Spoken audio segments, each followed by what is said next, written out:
Hello আসসালামু আলাইকুম viewers, প্যান্টানিক আইটিতে আপনাদের স্বাগত জানাচ্ছি। আমি কাজী নিশাত আছি আপনাদের সাথে। আজকে আমাদের গ্রাফিক ডিজাইন 14তম ক্লাসে আমরা কিছু ইম্পর্টেন্ট কাজ শিখব।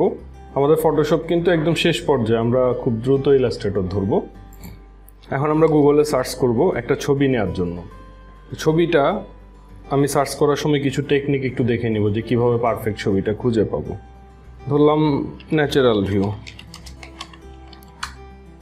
ওকে, ইমেজেস। আচ্ছা, এখানে ভালো কোয়ালিটির ছবি, খারাপ কোয়ালিটির ছবি, বিভিন্ন কোয়ালিটির ছবি আছে। আমি এখান থেকে একটা ছবি ধরলাম, এই জায়গা থেকে সেভ করে নিলাম আজকের ক্লাসের ফোল্ডারে।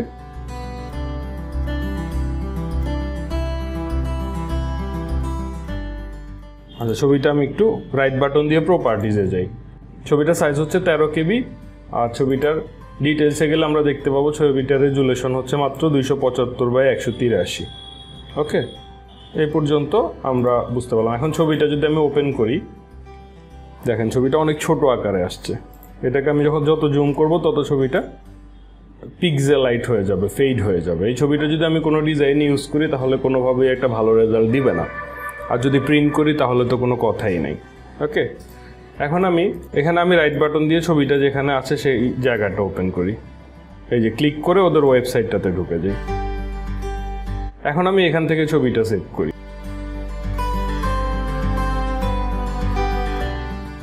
এখন ছবিটার রেজুলেশনটা একটু দেখি, একটু ভালো হয়েছে। দেখেন এখন সাইজ হয়েছে 92 KB, আর ডিটেলসে গেলে দেখবো 700/467। এখন কিন্তু আগের থেকে একটু ভালো ওপেন করলাম, এই যে আরেকটু বড় হয়ে আসছে। এখন কিন্তু আরেকটু কম পিক্সেলাইট হচ্ছে। অনেক জুম করলে তারপর গিয়ে ছবিটা ফেটে যাচ্ছে। এটা মোটামুটি একটা ব্যাটার ছবি। ওকে,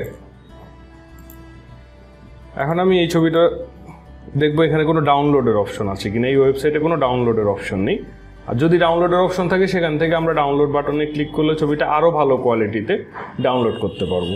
ওকে, এখন যে জিনিসটা আমরা সমস্যা ফেস করি, এখান থেকে একটা ছবি আমাদের পছন্দ হয়ে গেলে পরে সেটা যদি ভালো কোয়ালিটিতে আমরা না পাই তাহলে আমাদের কাছে খারাপ লাগে।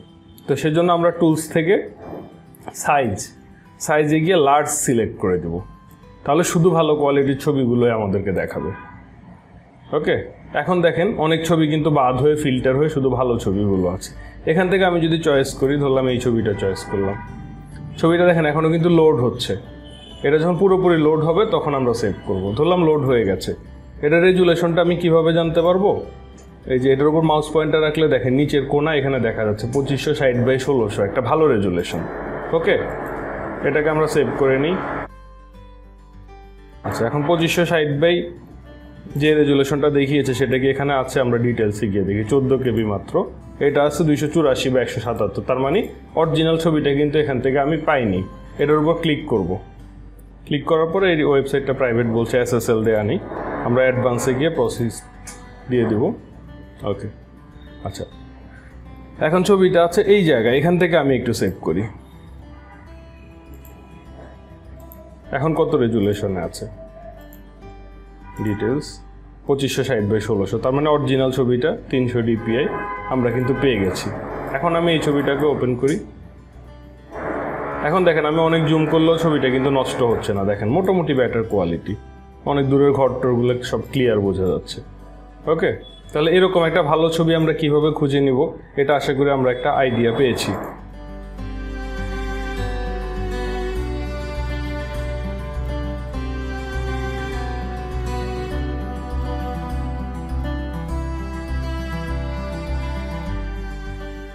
এই যে ইমেজ মেনু থেকে মোড, এখান থেকে আমরা খেয়াল করব এটা আছে 8GB কালারে।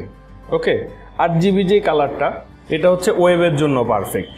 ওকে, আমরা যখন ওয়েবে বা কোথাও কোনো কিছু ইউজ করব তখন আমরা 8GB কালারে নিয়ে আসব। 8GB কালারে রাখলে জিনিসটা খুব চকচকে থাকবে। আর CMYK হচ্ছে প্রিন্টের জন্য। আমরা যখন প্রিন্ট করি তখন বেসিক্যালি 4টা কালার থেকে বাকি সব কালারটা তৈরি হয়। আমরা একটু দেখে নিই CMYK ফুল অ্যাব্রিভিয়েশনটা। এই যে CMYK কালার মডেল হচ্ছে এটা, 4টা কালারে হয়। আর 8GB হচ্ছে 3টা কালার, রেড, গ্রিন, ব্লু। ওকে, 3টা কালার, রেড, গ্রিন, ব্লু। কিন্তু RGBটা একটু চকচকে থাকে। এটা আমাদের স্ক্রিনে দেখেন, এই যে এখানে যে আলো পড়ছে, আলোর এফেক্টটা আমরা RGBতে সুন্দর দেখতে পাচ্ছি। আমি এই ছবিটা একটু সেভ করি। এটা কিন্তু মনে হচ্ছে যে বাস্তবেই লাইট জ্বলছে। এটা শুধুমাত্র সম্ভব হয়েছে RGB মোডের কারণে। এখন আমি এই ছবিটা ওপেন করলাম। ওপেন করার পরে ইমেজ মেনু থেকে মোড, RGB তো আছে, এটাকে CMYK করে দিই। এখন দেখেন লাইটের এফেক্টটা কিন্তু নষ্ট হয়ে গেছে। দেখেন এটা হচ্ছে RGB, একদম চকচক করছে। আর ইমেজ মেনু থেকে মোডে CMYK দিলে এটা কিন্তু নষ্ট হয়ে যাচ্ছে। দেখছেন একটু মরা মরা কালার এসে গেছে। তো প্রিন্ট যদি আমাদের করতেই হয় তখন তো আমাদেরকে CMYK ইউজ করা ছাড়া গতি নেই, কারণ এখন পর্যন্ত অধিকাংশ প্রিন্টগুলো যারা প্লেট করে প্রিন্ট করে তারা এই CMYK মোডেই প্রিন্ট করে। সো আমরা যদি ওয়েবের জন্য কোনো কিছু করি সেটাকে আমরা মোড কী করবো, RGBতে রাখবো। এখন RGBকে আমি CMYK করলে সেটার চকচকেটা কমে যাবে, কিন্তু CMYK আবার RGB করলে সেটা কিন্তু আর চকচকে হয়ে যাবে না। ওকে, ব্যাপারটা অনেকটা অরিজিনাল কপি থেকে ফটোকপি করার মতো। অরিজিনাল কালার কপি থেকে আমি যদি ফটোকপি করি একটা সাদা কালো কপি বের হবে, কিন্তু সাদা কালো থেকে আবার ফটোকপি করলে কিন্তু আর অরিজিনালটা বের হবে না। সো এই জিনিসটা আমরা একটু মাথায় রাখবো।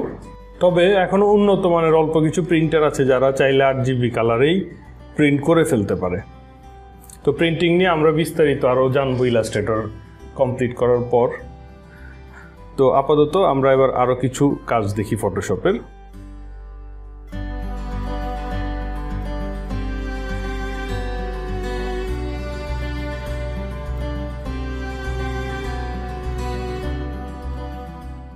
ধরলাম এখানে আমার একটা নির্দিষ্ট কালার, এই যে ব্লু কালারটাকে একটু চেঞ্জ করা দরকার, ব্লুটা যত জায়গায় আছে। এখন আমি পাত করে করে এটা করাটা তো অসম্ভব প্রায়। তারপরে আবার এই যে ম্যাজিক টুল দিয়েও ধরতে গেলে যদি এই যে ধরি তাহলে অনেক ক্ষেত্রে ভুল জায়গা ধরতে পারে, অনেক ঝামেলা আছে। তো আপাতত আমি এটাকে আরেকটা নতুন সিস্টেম দেখাই। ইমেজ মেনু থেকে অ্যাডজাস্টমেন্ট, এখান থেকে রিপ্লেস কালার। ওকে, এই রিপ্লেস কালার থেকে আমি এই কালারটা একটা কালারকে ধরে সেটাকে চেঞ্জ করতে পারবো। এখান থেকে এই যে এই আইড্রপার টুলটা তো আমরা সবাই চিনি, এই টুল দিয়ে একটা কালারকে ধরে এখানে নিয়ে আসলাম। নিয়ে আসার পরে এই কালারটাকে চাইলে আমি লাইট বাড়াতে পারবো, কমাতে পারবো। ওকে, স্যাচুরেশন মানে যে কোনো দিকে নিয়ে যেতে পারবো।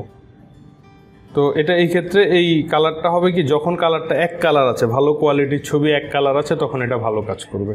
আর যখন একটু ধরেন এই যে এই ছবিটা কিন্তু রেজুলেশন একটু কম আছে, দেখেন একটা কালারের সাথে আরেকটা কালার মিশে যাচ্ছে, দ্যাটস ওয়াই রিপ্লেস কালারটা সুন্দরভাবে কিন্তু কাজ করছে না। আমরা একটা ভালো কোয়ালিটির ছবি নিয়ে একটু রিপ্লেস কালারটার পারফেক্ট ইউজটা দেখি।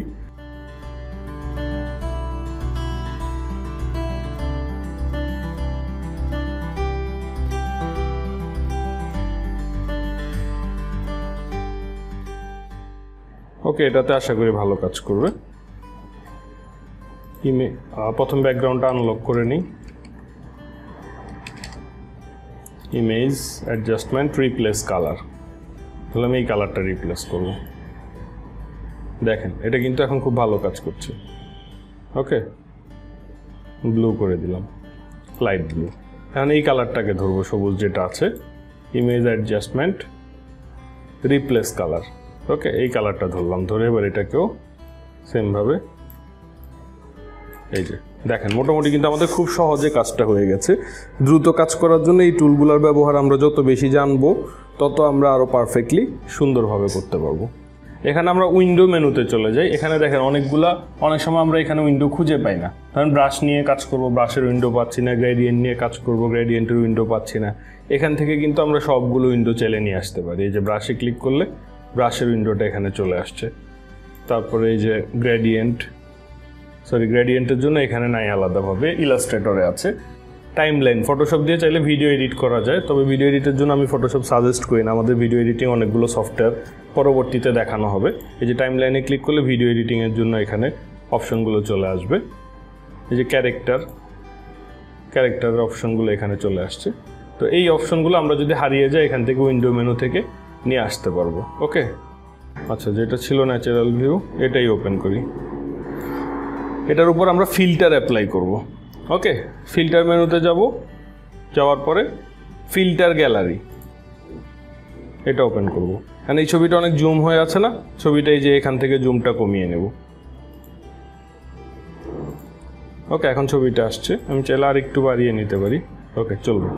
এখন দেখেন এখানে অনেকগুলো ফিল্টার আছে, ফিল্টারগুলো আমি ইউজ করলে ছবিটাকে একটা আর্টিস্টিক লেভেল দিতে পারি। এই যে দেখেন একটা আর্ট মনে হচ্ছে, এটাকে চাইলে এগুলো প্রত্যেকটার ভিতরে অপশন বাড়ানো কমানো যাবে। এই যে একটু কমিয়ে দেখলাম কেমন লাগে, এটা কমিয়ে বাড়িয়ে দেখলাম। ওকে, একটু ব্রাইটনেস বাড়ালাম। তো এই জিনিসগুলো ধরেন এই যে এখানে একটা আছে কাট আউট, মানে অনেক ধরনের এফেক্ট আছে। আমরা অনেক ক্ষেত্রে দেখা যায় যে ছবিকে একটা এফেক্ট দিয়ে অনেক সুন্দর গর্জিয়াস করে নিতে পারি যদি প্রয়োজন পড়ে।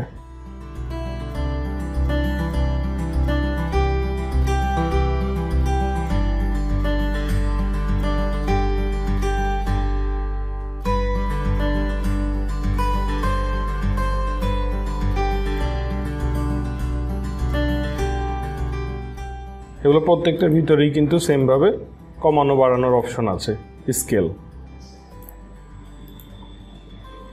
এই যে অনেক মোটামুটি গর্জিয়াস হয়ে আসছে।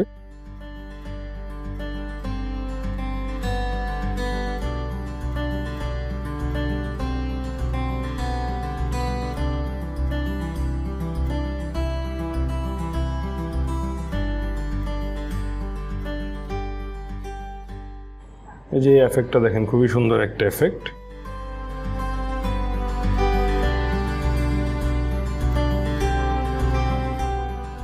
ছোট ছোট পাথর কেটে যে আর্টগুলো বানানো হয় সেই আর্টগুলো এখান থেকে আপনি করে নিতে পারেন। তো এই ফিল্টারগুলো আমরা সবাই একটু ট্রাই করে দেখব, বাড়িয়ে কমিয়ে কেমন লাগে। এই বর্ডারের থিকনেস, সেলের সাইজ আমরা চাইলে বাড়াতে পারবো। ওকে, এই ফিল্টারগুলো আমরা একটু ট্রাই করব। এগুলো দিয়ে আসলে আমাদের একটা কাজকে আরও সুন্দর করা যায়।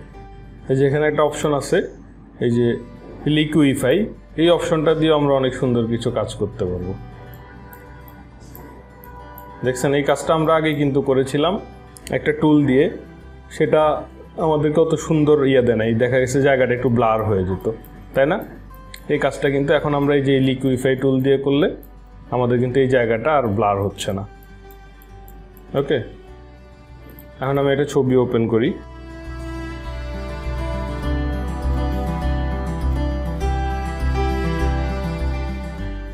ফিল্টার লিকুইফাই, এখন এটাকে একটু জুম করি।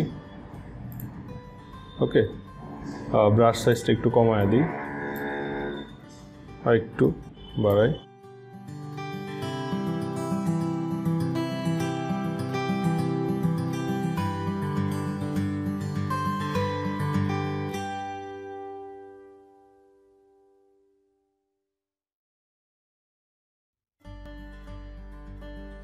দেখেন কিছুটা রিয়েলিটি কিন্তু চলে আসছে।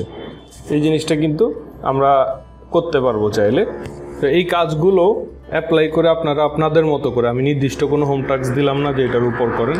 এই যে আজকে যে কাজগুলো দেখলেন, এই কাজগুলো অ্যাপ্লাই করে আপনারা আপনাদের মতো কিছু ছবি বিফোর আফটার করে আমাকে দেখাবেন যে আপনি ইউজ করার আগে কীরকম ছিল, পরে কীরকম ছিল। ওকে, তো আজকে এতটুকুই। Thank you everybody, thank you so much.